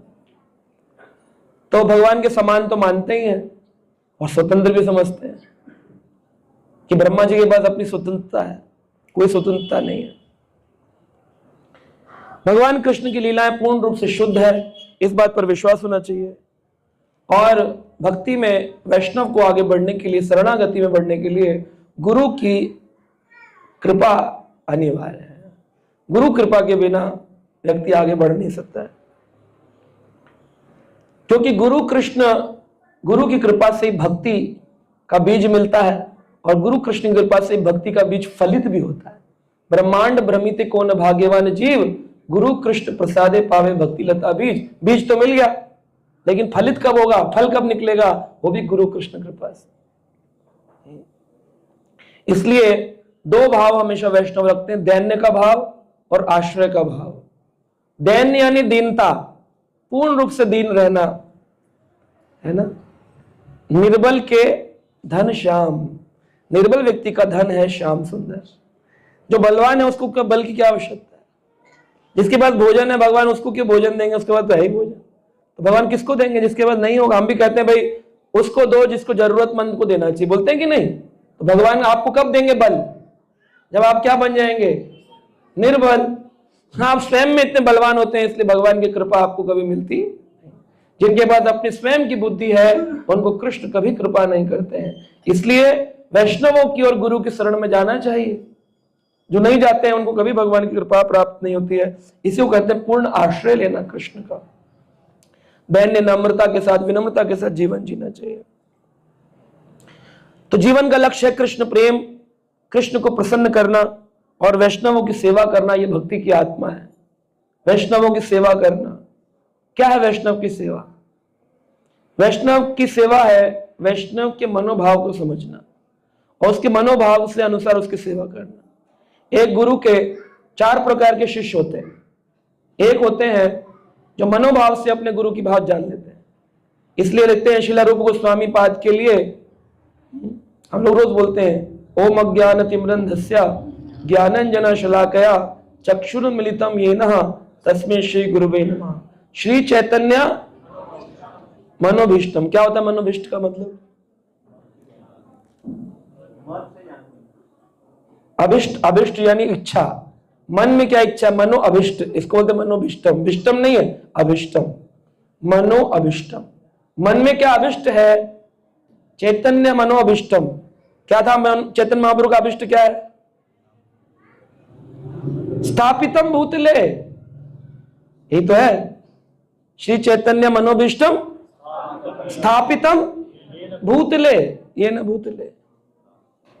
तो इस भूतल के ऊपर उनकी जो भावना है, उस कृष्ण नाम की स्थापना ही ये मनोभाव है चैतन्य महाप्रभु का। उसको कौन समझ गए? रूप गोस्वामी समझ गए। रूप गोस्वामी के मनोभीष्ट को उनके शरणागत शिष्य समझ गए। कौन थे उनके शिष्य? रूप गोस्वामी पाद के और सनातन गोस्वामी के, जीव गोस्वामी। जीव गोस्वामी के मनोभीष्ट को कौन समझ गए? उनके शिष्य। कौन थे? कौन थे? श्रीनिवासाचार्य नरोत्तम दास ठाकुर। नरोत्तम दास ठाकुर के मनोभिष्ट को कौन समझे? विश्वनाथ चक्रवर्ती ठाकुर। विश्वनाथ चक्रवर्ती ठाकुर के मनोभिष्ट को कौन समझे? कृष्णदास कविराज, बलदेव विद्याभूषण। उनके मनोभिष्ट को कौन समझे? जगन्नाथ बाबा जी महाराज। उनके मनोभिष्ट को कौन समझे? भक्ति विनोद ठाकुर। तो बोले इनके शिष्य क्या एक ही थे? एक ही आदमी को शिक्षा देते थे केवल? आओ कमरे में अकेले शिक्षा देंगे। लेक्चर तो भक्ति विनोद ठाकुर ने अपने जीवन में 500 नामहट सेंटर खोले। सारे शिष्य कहां हैं? 500 सेंटर खोले। ऐसे दुर्ग में जैसा सेंटर है 500 सेंटर खोले भक्ति विनोद ठाकुर ने बंगाल में, नवद्वीप के अंदर। कहां है शिष्य? गायब कहां है? क्यों नाम नहीं पता आपको? आप ही के तो गौड़िया वैष्णव थे। अपने आचार्य भक्ति विनोद ठाकुर के शिष्य नहीं पता आपको? बोले पता करना योग्य नहीं था। क्या करें? हम तो एक ही को जानते हैं। किसको? गौर किशोर बाबा जी। क्यों? क्योंकि उन्होंने अपने गुरु के मनोभिष्ट को समझा। मन में क्या है? गौर किशोर दास बाबा जी महाराज के बाद अनेक शिष्य होते नहीं, एक ही शिष्य बनाए। कौन? भक्ति सिद्धांत। लेकिन भक्ति सिद्धांत ने तो अनेक शिष्य बनाए। कहां है? क्यों आप प्रभुपाद के अलावा और नहीं जान रहे? 2-4 और जान लीजिए, बड़े बड़े हैं वहां पर भी। गौड़िया मठ में बहुत सुंदर सुंदर भक्त हैं। भक्ति प्रज्ञान केशव गोस्वामी महाराज, बीबी गोविंद स्वामी महाराज, अनेक अनेक शिष्य हुए भक्ति सिद्धांत महाराज के। लेकिन क्या उन्होंने 3, 4, 10, 5 शिष्य बनाए? शिला प्रभुपाद ने कितने शिष्य बनाए? 10,000। नाम लिखो प्रभुपाद जी के शिष्य। आप तो उसी परंपरा में हो। 10,000 डिवोटीज के नाम की लिस्ट निकाल के देखो, कहां है? गायब है ना। 2-4 महाराज के नाम बता दोगे आप। मनोभिष्ट नहीं समझेंगे, हमारी वैल्यू ना संसार करेगा ना भगवान करेगा। दीक्षा लेने से, तिलक लगाने से नहीं होता कुछ भी। गुरु के मनोभिष्ट को समझ, ये उत्तम शिष्य होता है। दूसरा शिष्य होता है, गुरु जी ने कहा और शिष्य ने मान लिया। गुरु जी कह रहे हैं पानी लाके दो, कह रहे जी गुरु जी। लाया पानी लाके दे। गर्म पानी लाके, जी गुरु जी पानी लाके। जो गुरु ने कहा वो पालन। ये दूसरे कैटेगरी का। तीसरी कैटेगरी का है, गुरु जी की बात को काट के अपना ज्ञान समझाता है। गुरु जी ने कहा पानी लाकर दो, प्रभुपाद जी कहते हैं दूध लाकर देता है। कह रहे दूध में तो पानी होता ही गुरु जी। आजकल आप कमजोर लग रहे हैं, आपको पीना पड़ेगा दूध। कह रहे मुझे प्यास लगी। कह रहे इसमें पानी तो होते, प्यास नहीं बुझेगी। दूध पीजिए, शक्ति भी मिलेगी, प्यास भी बुझेगी। ठंडा दूध पी लीजिए, ठंडा पी लगेगा थोड़ा, अंदर शक्ति भी मिलेगी। मुझे पानी चाहिए। अरे पानी में क्या है? दूध है, गाय का, शुद्ध देसी। सुनी नहीं रहा? तो क्या गुरु खुश हुए? और चौथा है, गुरु जी ने कहा अरे सुनो रामदास। शिष्य था, उसका नाम था रामदास। रामदास सुनो। हाँ जी गुरु जी। जरा देखो बाहर, बारिश तो नहीं हो रही है, बंद हुई कि चल रही है? बोले गुरु जी अभी अभी एक बिल्ली आई थी, वो बैठी कमरे में, उसको छूकर देख लीजिए। अगर गीली है तो बाहर बारिश हो रही है, सूखी है तो बंद हो गई। गुरु जी बोले रामदास लाइट जल रही कमरे में, बंद कर दो, अंधेरा हो, नींद नहीं आ रही है। कह रहे गुरु जब रजाई में बैठ गया हूं, आप तो इतने बड़े ज्ञानी हैं, आंख बंद कर लीजिए, अंधेरा हो जाएगा।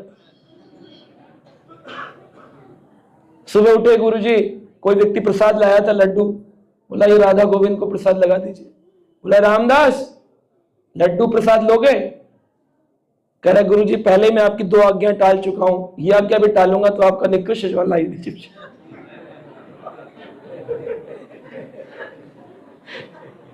प्रसाद की आज्ञा नहीं टालेगा, जहां इसका बेनिफिट। ये चौथी कैटेगरी की होता है, जिनको गुरु जी से कोई मतलब नहीं। तो आप कौन से बनेंगे? 1, 2, 3, 4? हाँ जी बन गए वन। ऐसे वन बोलने से वन बन जाते क्या? भगवत गीता ही नहीं पढ़ी आपने? पढ़ी है? कितने लोगों ने गीता पढ़ी है?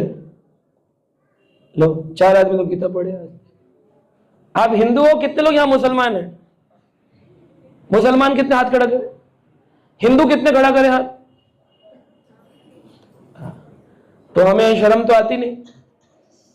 हम भारतीय होकर के ऐसे एक भी मुसलमान से पूछना जिसके पास कुरान ना हो, काट के रख देगा आप।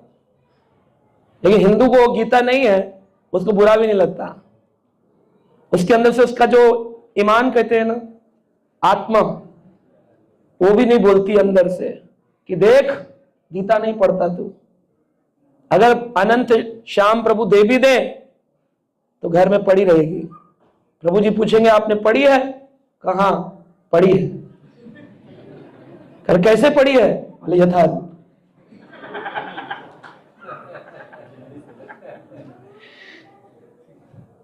तो हमारे सनातन धर्म का हास करने वाले कौन है? हम ही लोग। किसी इस्लामिक व्यक्ति से पूछिए कुरान की आयतें सुनाओ, सुनाएगा? तो आपके बच्चे गीता श्लोक क्यों नहीं सुनाते? रामचरितमानस क्यों नहीं सुनाते? कुरान के श्लोक क्यों नहीं बोलते? गलती किसकी? बच्चे की कि माँ बाप की? और जागृत कब होंगे? अगले जन्म में, अगले युग में, या इसी जन्म में? इसी जन्म में हमको जागृत होना है, इसी जन्म में जागृत होना है। गीता के श्लोक बोलने पर कोई भी आ जाए, बच्चे को कम से कम एक श्लोक तो याद हो। सनातन धर्म की बागडोर संभाली हमने। हिंदू है, हिंदू है, किस बात के हिंदू है? आप तो मुसलमान से भी निकृष्ट हो, आप तो शूद्र से भी निकृष्ट हो। अगर आप गीता नहीं पढ़ रहे हो, आप भगवान की सेवा नहीं कर रहे हो। क्या है कि गौड़िया वैष्णव हो, तिलक लगाते हो, गीता नहीं पढ़ते हो। प्रभुपाद जी ने कहा I am writing books for my devotees first, later on for other people. पढ़िए, प्रचार करिए, इस जीवन को भगवान की सेवा में लगाइए, तब आप आगे बढ़ पाएंगे। और इसी बात को आपको जागृत करना है लोगों को।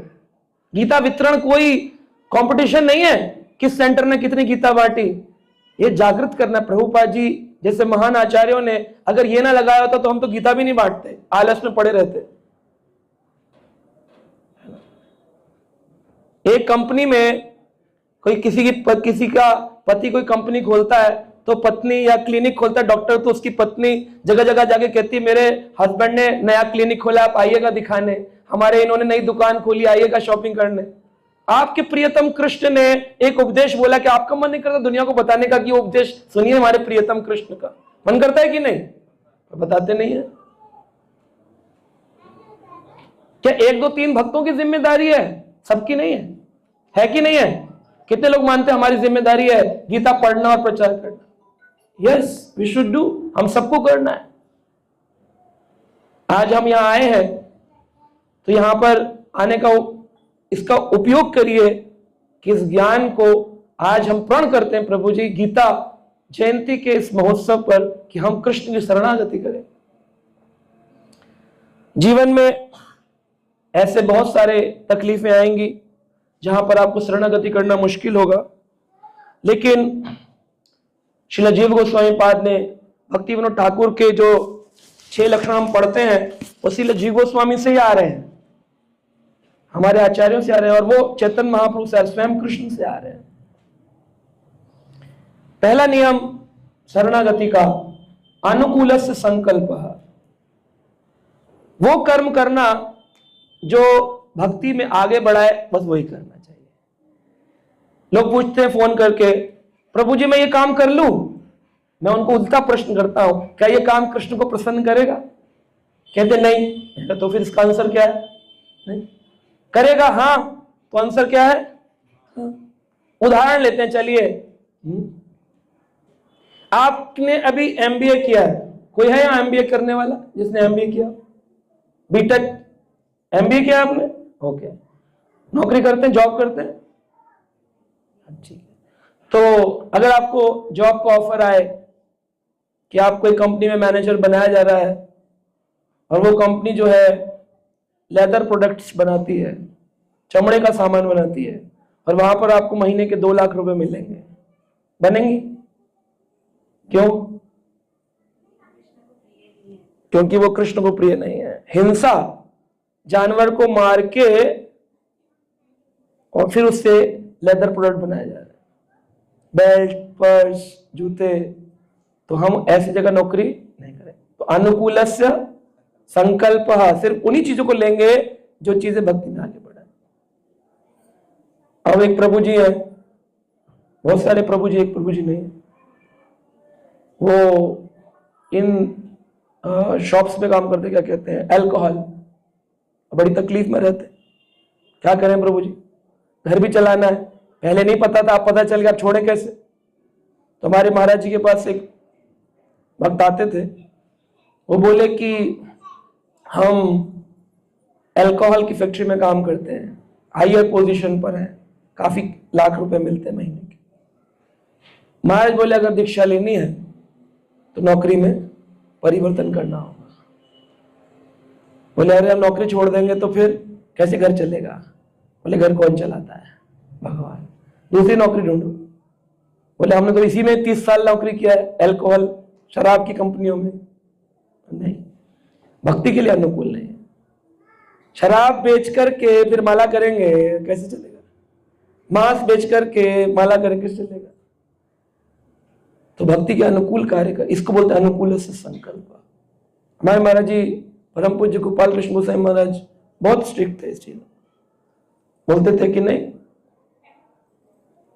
बहुत स्ट्रिक्ट। श्रील प्रभुपाद भी बहुत स्ट्रिक्ट थे। लंदन में प्रभुपाद जी गए, उन्होंने बोला कि व्यभिचार नहीं करना, मांस नहीं खाना, शराब नहीं पीना, जुआ नहीं खेलना, ये हमारे नियम है। लंदन में उतरे हैं एयरपोर्ट पे, रिपोर्टर पूछ रहे हैं आप क्या फैलाने आए हैं प्रचार। बोले ये प्रचार करने हैं। कल हंसने लगा रिपोर्टर, बोला हम लोग तो माने इन 4 कामों के लिए जाते हैं, व्यभिचार करते हैं, शराब पीते हैं, मांस खाते हैं, नशा करते हैं, जुआ खेलते हैं। तो स्वामी जी इनको बदलना पड़ेगा आपको, अगर आपको प्रचार करना है यूरोप में। प्रभुपाद जी बोले मैं देने आया हूं, लेने नहीं आया हूं। जो लेगा वो ले लेगा, जो नहीं लेगा नहीं।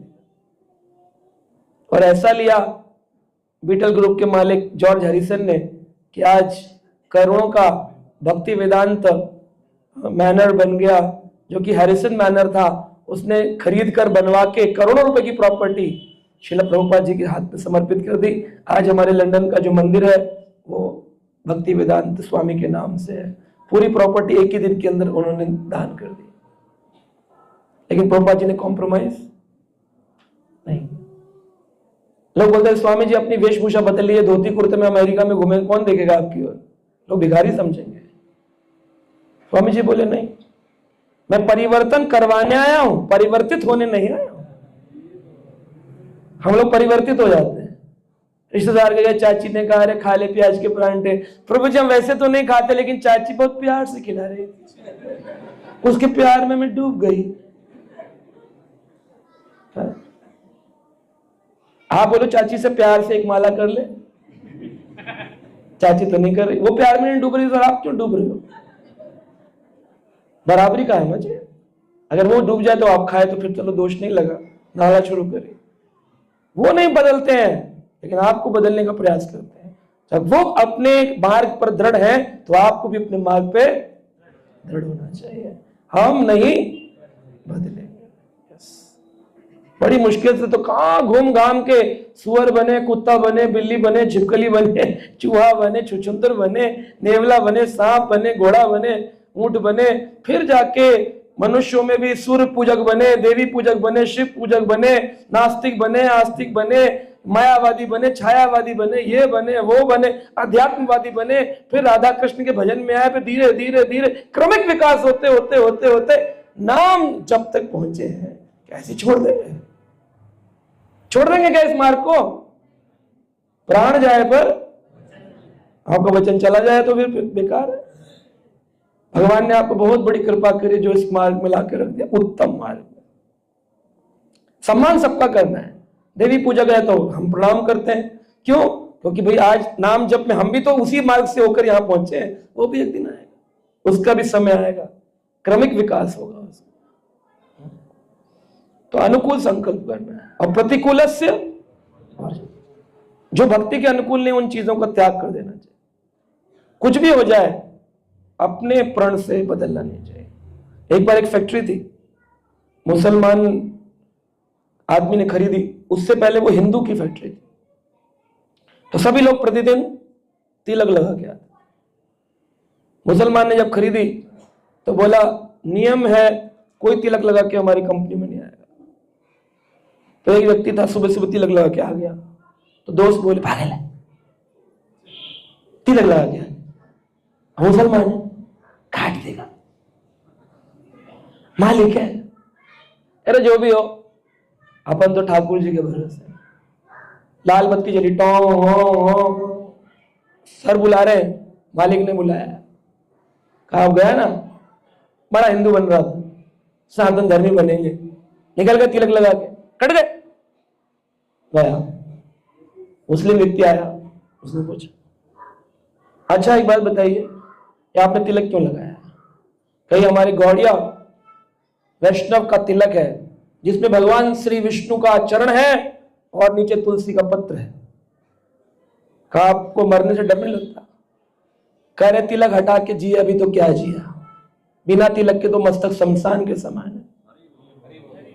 हाँ तुमको इतना दृढ़ विश्वास है, मरने को तैयार हो? कहा हाँ, धर्म की रक्षा के लिए लोगों ने अपने प्राण गंवाए, हम भी गवा दें, क्या दिक्कत है? उसने गले लगा दिया। बोला मैं सोचता था केवल मुसलमानों में ही दृढ़ लोग हैं, हिंदुओं में पहली बार कोई दृढ़ व्यक्ति देखा। उसका हाथ पकड़ा, बाहर ले आया, सुनो आज के बाद। लोग बोले हाँ, कोई तिलक नहीं लगा, इसकी गर्दन कटेगी पब्लिकली। आज के बाद इसको छोड़ करके कोई भी तिलक नहीं लगाएगा, उसको परमिशन नहीं है। मेरा बेटा स्कूल में पढ़ता है, 11वीं कक्षा में। वो गया एक स्कूल जब छोटा था, प्रेप से नर्सरी में आया होगा, फर्स्ट में आ गया था। तो टीचर ने बोला चोटी नहीं रख सकते, शिखा। हमारे 2 बच्चे, दोनों की शिखा है, स्कूल में वैसे जाते हैं। अब कितने सनातन धर्मी अपने सिर के पीछे देखो ऐसे चोटी है, जिसके नहीं है वो सनातन धर्मी नहीं है। सनातन धर्मी की शिखा, पताका जय श्री राम यही है, हरे कृष्ण राधे श्याम राधे राधे श्याम मिला दे, यही है सब कुछ। जिस दीपक में ज्योति नहीं वो दीपक कैसा? तो ये ज्ञान की ज्योति है, ज्ञान की गंगा बहाते चलो। चोटी तो बच्चे से बोला चोटी हटाओ। तो बच्चे ने आकर के प्रिंसिपल को बोला, लेके प्रिंसिपल के बाद टीचर बोली देखिए सर ये चोटी नहीं कटवा रहा, इसको 7-8 बार लिख दिया, इसके पेरेंट्स भी कहते हैं ओके लेकिन कुछ करते नहीं है, हमें बस टाइम नहीं मिलने का उनसे। तो बेटे ने अपने आप ही संभाल लिया, छोटा ही था, फर्स्ट में था। मैं बोला कि आप क्यों नहीं कटाते हो? बोले हमारा धर्म। कह रहे बेटा ऐसे नहीं होता है, आपका लोग मजाक उड़ाएंगे। कहा जो हमारे स्कूल में सरदार पढ़ते हैं सिख, उनकी पगड़ी कटवा देंगे जिस दिन उस दिन मैं अपनी चोटी कटवा दूंगा। कर बेटा वो तो उनका धर्म है। कहा ये मेरा धर्म।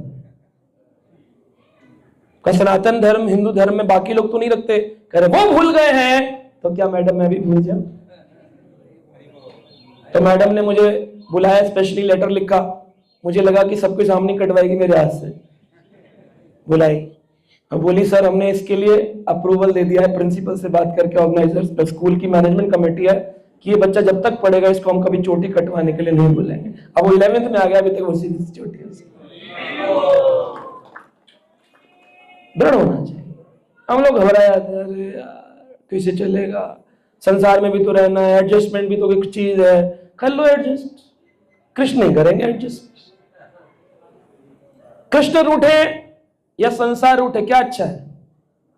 हाँ जी, संसार रूठे तो रूठे, लेकिन कृष्ण नहीं रूठने चाहिए। आस्मिन तुष्टे जगत तुष्टे, अगर मैं संतुष्ट हो गया सारा जगत संतुष्ट हो जाएगा, और मैं रुष्ट हो गया तो सारे जगत को संतुष्ट करके भी पाप क्या लोगे। पांडव जब जंगलों में थे, दुर्योधन के घर में बढ़िया दुर्वासा ने प्रसाद पाया। दुर्योधन ने मजाक में कह दिया मॉर्निंग ब्रेकफास्ट हमारे यहाँ हो गया है महाराज, इवनिंग या आफ्टरनून का अगर पांडवों की हो जाता तो अच्छा रहता। दुर्वासा को पता नहीं था कि इन्होंने जंगलों में भेज दिया। कह ठीक है तो दोपहर का पांडवों को मैसेज भेज दो व्हाट्सएप पे कि दोपहर का उधर ले। दोपहर का प्रसाद व्हाट्सएप किया, युधिष्ठिर घबरा गए। उनके पास एक अक्षय पात्र था जिसमें से एक बार अनंत भोजन निकलता था, उसके बाद नहीं निकलता। तो जब खबर आई दुर्वासा जी आ रहे हैं भोजन के लिए अपने 10,000 शिष्यों के साथ, तो उन्होंने द्रौपदी को बुलाया, द्रौपदी जल्दी से अक्षय पात्र से 10,000 प्लेट भोजन बनाओ। बोले मजाक करते हो, एक दिन में एक ही बार निकलता है, आज का तो हम लोग खा चुके सुबह। बोले फिर क्या होगा? दुर्वासा जी अगर आ गए, उनका नाम ही है दूरवासा, जिनसे वास दूर ही बना रहे। अगर वो नजदीक आएंगे जला के राख कर देंगे, श्रापित कर देंगे। इतने शक्तिशाली तपस्वी हैं, दूर्वा घास को पिघला के पत्थर पे पीस के सिर्फ उसका जूस ही पीते हैं, लेकिन किसी किसी जजमान का जाते तो अनंत खाते हैं। अद्भुत संत है। और फिर क्रोध भी करते अगर पूरा ना। अम्बरीश का प्रसंग भूल गए, कैसे अम्बरीश जी के लिए इतना सब हुआ था। घबरा गए युधिष्ठिर, बोले आज तो मर गए। दुर्वासा जी आए, बोले क्या करें? बोले आप लोग नहाइए जब तक हम कुछ सोच। अब घबराहट में किसको बुलाएं? गोविंदा गोविंदा गोविंदा गोविंदा। द्वारकाधीश गोविंद ने सुनी युधिष्ठिर बुला रहे, द्वारका से सीधे भगवान जंगल में पहुंच गए। अरे पांडव क्या हुआ? युधिष्ठिर कह रहे कृष्ण आज फंस गए। दुर्वासा जी को दुर्योधन ने हमारी ओर निमंत्रित कर दिया और कह रहा है कि भोजन खिलाओ। अक्षय पात्र भोजन समाप्त हो चुका है, आज कैसे भोजन होगा? कृष्ण कृष्ण बोले ले आओ अक्षय पात्र लाओ एक बार। द्रौपदी उठा के लाई। बोले क्या देख रहे? कृष्ण देख रहे। बोले कुछ तो होगा इसके अंदर। हाँ, बोले नहीं नहीं स्कॉच ब्राइट से धोया बिल्कुल साफ। कर कुछ तो होगा। ध्यान से देखा तो एक साग का पत्ता, एक दाना उठा के, तो युधिष्ठिर ने हाथ पकड़ लिया। बोले कृष्ण ये गंदा झूठा आप खाएंगे? कृष्ण बोले मैं झूठा खाऊं और दुर्वासा से बच जाओ वो ठीक है, या दुर्वासा से जल जाओ और मैं घर चला जाऊं ठीक? अच्छा अच्छा खाओ खाओ। कृष्ण अपने मुख में रख लिया। कृष्ण जैसे मुख में रखा भीम को बोले जाओ दुर्वासा जी को बुला के लाओ। भीम गए। जब वहां पहुंचे तो जिस सरोवर पे सब स्नान कर रहे थे वहां पर एक दो आदमी बैठे थे, बाकी वहां पर गमछे पड़े थे, लाल लाल रंग की लंगोटियां पड़ी थी, लाल लाल डंडे खड़े थे। और पूछे सारे लोग यहाँ आए थे स्नान करने, कहाँ गए? खैर पता नहीं क्या हुआ। उनमें एक दाढ़ी वाला बाबा था, वो जोर से बोला बड़ी जोर की डकार आई। उसने बोला देखो मेरा तो पेट भरा हुआ है, युधिष्ठिर जी को निमंत्रण स्वीकार कर लिया, खाना तो पड़ेगा वरना अन्न की अपमान होगा, तुम सब लोग जाकर खा लो। तो सब बोले महाराज हमारा भी पेट भरा हुआ है। बोले फिर तो आज फंस गए। अगर भीम आ गया और हमने मना कर दिया गदा से मारेगा सारे शिष्यों, इसलिए उत्तम है यहां से निकलो। तो कुछ पाताल में चले गए, कुछ हवा में उड़ गए और कुछ जंगलों में भाग गए, इसलिए सारे शिष्य गायब। भीम बोले ऐसा कैसे हो गया? आकर के युधिष्ठिर को बताया। बोले महाराज आधे जंगल में भाग गए, आधे पाताल में, आधे आकाश में उड़ गए, कोई नहीं था वहां पे। युधिष्ठिर बड़े प्रसन्न हुए, कृष्ण की ओर देखा, बोले वाह रक्षति इति विश्वासो, मेरे शरणागति में पूर्ण विश्वास है, कृष्ण मेरी रक्षा करेगा। एक अन्न का दाना मुझको सुख देगा मन माना। एक अन्न के दाने ने 10,000 लोगों का पेट भर दिया। जो लोग कहते ना गरीबों को खिलाओ, कृष्ण को खिलाने से क्या होगा? हम कहते पहले कृष्ण को खिलाओ फिर गरीब को खिलाओ, कम से कम प्रसाद जाएगा उसके पेट में। और कृष्ण को खाने से जिसको प्रसाद नहीं भी पहुंचेगा उसको भी संतुष्टि पहुंचेगी, क्योंकि कृष्ण संतुष्ट होते हैं सारा जगत संतुष्ट हो जाता है।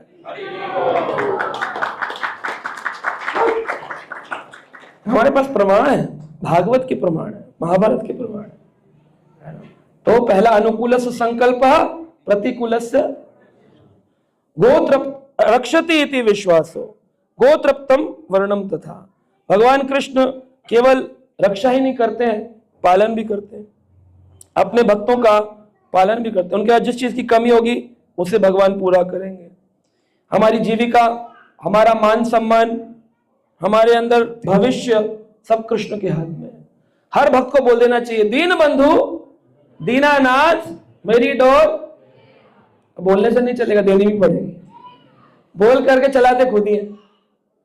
मान लीजिए आपके घर में कोई बीमार हो जाए तो आप किसके पास जाएंगे? डॉक्टर के पास कि मंदिर आएंगे? हाँ जी, क्यों? भगवान ही ठीक कर सकते हैं। कर सकते हैं कि नहीं? कर सकते हैं कि नहीं? हाँ नहीं बोलते आप दुर्ग के लोग। हाँ बोलो जोर से। हाँ कर सकते हैं, फिर हम क्यों नहीं जाते भगवान के पास? चलिए हम डॉक्टर का सहारा ले भी ले, कोई बात नहीं, औषधि चाहिए, औषधि ले भी ली, लेकिन भरोसा किस पर होना चाहिए? जब कोरोना आया तो एक डॉक्टर साहब मुझे मिले, बोले देखा कोरोना में मंदिर बंद, हॉस्पिटल चालू, तो भगवान कौन हुआ? डॉक्टर कि भगवान? डॉक्टर साहब आप भगवान हो गए? हाँ। फिर एक बात बताइए, आपने इतने लोगों के प्राण क्यों ले लिए? बोले हमने क्यों लिए? अगर इतने लोग मर गए फिर हम क्यों लेंगे, हम लोग तो बचाने वाले हैं, हम लोग सबको क्यों नहीं बचा रहे हैं? फिर जिसके नसीब में भगवान ने लिखा है, मैंने कहा तो फिर आप भगवान नहीं है ना। अगर मारने वाले आप नहीं हैं तो बचाने वाले भी। डॉक्टर बोला हाँ ये बात तो सही है। मैंने कहा तो फिर आप कैसे गारंटी लेते, हमने इतने लोगों को बचा लिया तो जो मर गए वो भी तो आपने मार दिए। एक साइड नहीं हो सकते आप, या तो सेवियर भी आप है तो मर्डरर भी आप है। और अगर आप ये कहते हैं कि मैंने किसी की हत्या नहीं करी है तो फिर रक्षक भी आप नहीं है, रक्षक भी कृष्ण है। वो भक्त बन गया, मंदिर आता है आजकल। सिर्फ आपको जागृत करना है समाज को। तो ये हो गया आत्मनिक्षेप का कार्य। फिर है आत्मनिक्षेप, अपना मन तन धन शरीर आत्मा मैं कृष्ण का हूं ऐसा कहकर समर्पित करना आत्मनिक्षेप है। संपूर्ण शरणागति, जैसे बलि महाराज ने कर दिया, संपूर्ण पृथ्वी समर्पित कर दी, सर्वस्व समर्पित किया। और कार्पण्य यानी कि दैन्यता का भाव, अपनी तुच्छता अपनी दीनता अपनी दैन्यता सदा स्मरण रहनी चाहिए कि मेरे बस में कुछ नहीं है। धनवान का धन कृष्ण है, बलवान का बल कृष्ण है, ज्ञानवान का ज्ञान कृष्ण है, सुंदरता किसी की है तो उसके पीछे सौंदर्य कृष्ण है, किसी की तीव्र बुद्धि है तो उसकी तीव्रता की बुद्धि उसकी धिया वो कृष्ण है। जो व्यक्ति सोचता है मैं कुछ हूं वही सबसे बड़ा मूर्ख है, क्योंकि वो कुछ भी नहीं है। अगर वो कुछ है तो जब पैरालाइज हो जाता है वो कुछ कर नहीं सकता है। किसने कर दिया? बॉडी शिथिल पड़ गई, कुछ नहीं कर सकता। जिस दिन कृष्ण की इच्छा है वो व्यक्ति बहुत बड़े बड़े अद्भुत कार्य करता है। लेकिन जब तो कृष्ण नहीं चाहेंगे तो वो अपनी नींद से भी नहीं उठ सकता है। सुबह सुबह उठो, पत्नी उठाती है, पतिदेव उठिए उठिए उठिए चाय पी लीजिए, जवाब नहीं दिया। क्या हुआ? उठते नहीं है, उठते नहीं, उठो उठो उठो। देखा डॉक्टर साहब देखिए क्या हो गया। ओह ये तो चल बस चलेगा। आत्मा निकल के ऊपर पहुंची, भगवान बैठे थे व्हाट्सएप देख रहे थे,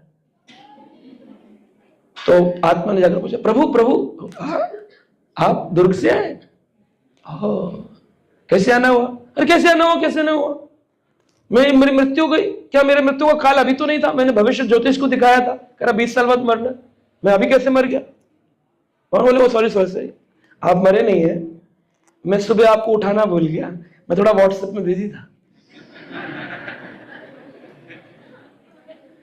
अगर भगवान उठाना भूल जाए तो हम उठ भी नहीं सकते। और हम कहते हैं हमने ये कर दिया वो कर दिया वैसे कर दिया। भगवान तो केवल भोग लगाने के लिए और आरती करने के लिए है। पागल है, उनकी इच्छा के विरुद्ध पत्ता नहीं हिल सकता। हम कैसे हिलेंगे? हिल ही नहीं सकते आप।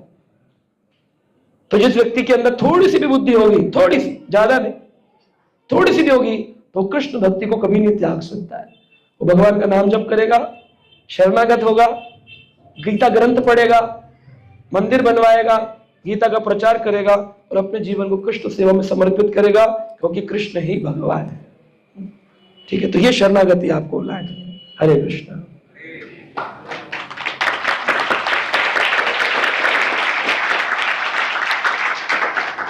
आप भी अपने जीवन में भक्ति और शांति का संचार करना चाहते हैं तो देर किस बात की, जुड़िए हमारे YouTube चैनल कृष्णा टीवी से, जहां आपको मिलेंगे भक्तिमय वीडियोस, प्रेरणादायक भागवत कथाएं और अनमोल आध्यात्मिक ज्ञान। तो अभी सब्सक्राइब करें और हमें फॉलो करें एवं अपने प्रियजनों के साथ ये दिव्य यात्रा साझा करें और आध्यात्मिकता की ओर कदम बढ़ाएं। हरे कृष्णा।